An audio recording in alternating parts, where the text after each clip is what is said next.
Finally, nakakilala po ako ng isang true member ng minority. Nakuha nyo rin po ang aking respeto ngayong hapon na ito. One of the stalwarts of the Liberal Party, Mr.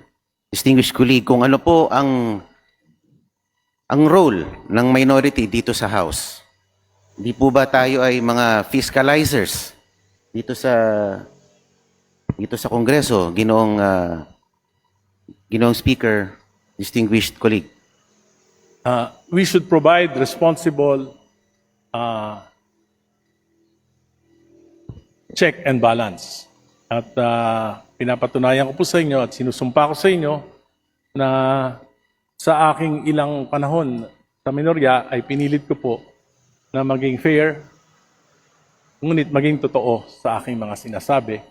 Batay na rin sa aking karanasan bilang panlima ko na pong termino dito sa Kongreso. And I've been serving the government for the last 50 years. Opo, and being tasked to provide checks and balances dito sa Kongreso, tayo po ba'y nabigyan ng panuntunan na kung hanggang saan lang ang pwede nating usisain o tuligsain insofar as the policies of the government are concerned, Mr. Speaker, distinguished colleague? Wala naman po, wag lang po tayong lalabag sa decorum at kung kakayanin po natin na dapat ipagtanggol na yung mga sinasabi natin ay tama at hindi kasinungalingan. Opo, napanood ko po yung video ninyo na kayo po ay nagsalita dun sa tackling ng anti-dynasty bill, and you were prevented to finish your statements. Nakita ko po there was an attempt to halt your manifestation, Mr. Speaker, distinguished colleague.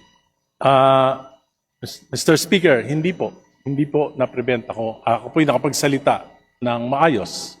Medyo passionate nga lang po yung aking pagsasalita sapagkat yung anti-political dynasty bill po ay 4 na dekada ko nang ipinaglalaban. Salamat po.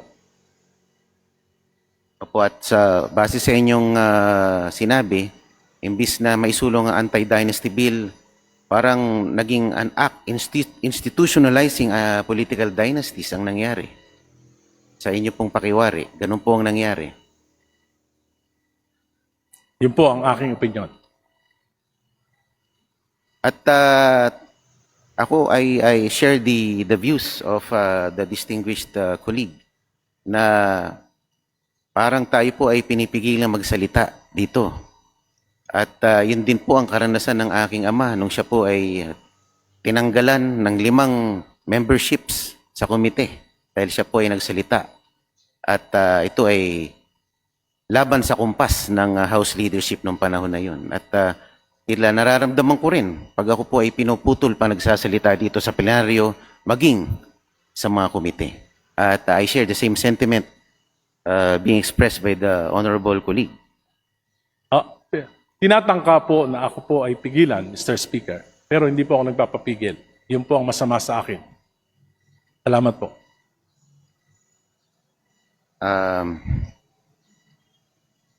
Yung po bang pagiging Senior Deputy Minority Leader, meron po bang itong kaakibat na mga kondisyones para kayo italaga sa posisyong iyon?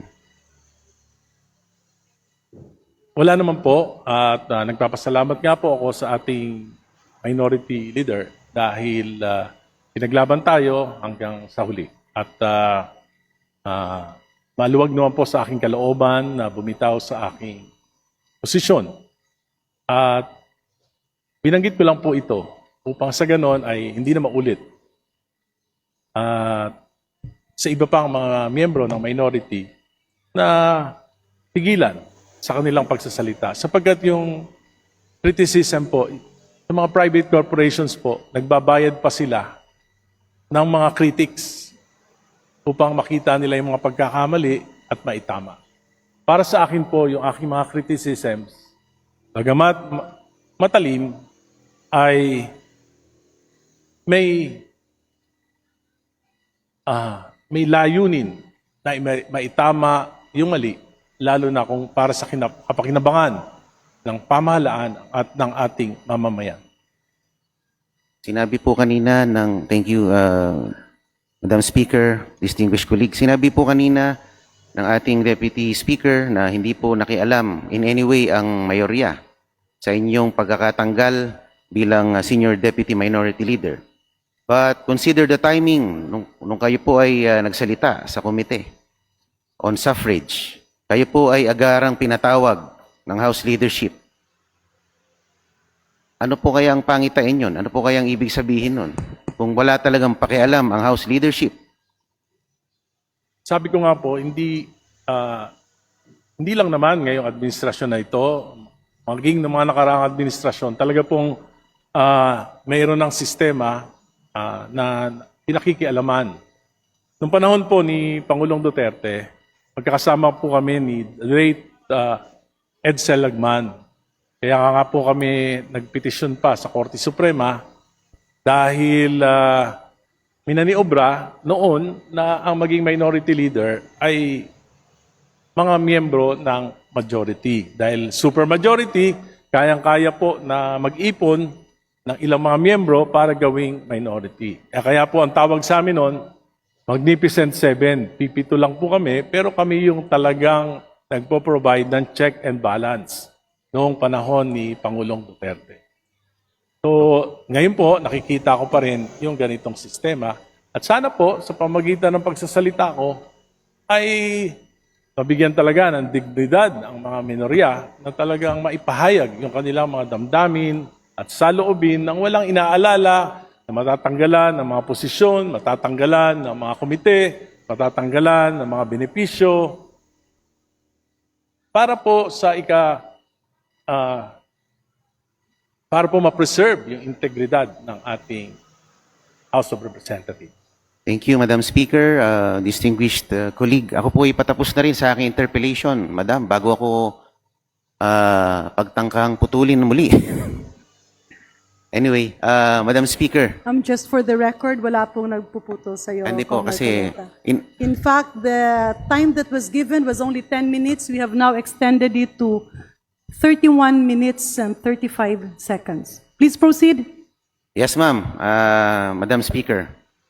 Yun lang naman po. I share the same sentiment being aired by the one of the stalwarts of the Liberal Party na nagugustuhan na rin ng mga DDS dahil sa kanyang pagtayo sa mga issues na maaaring baka tumakbo na rin, na pwedeng tumakbo sa lineup ni BP Sara sa 2028.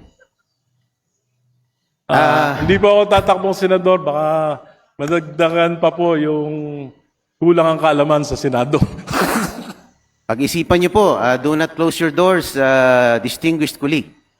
Dahil nakuha niyo rin po ang aking respeto ngayong hapon na ito.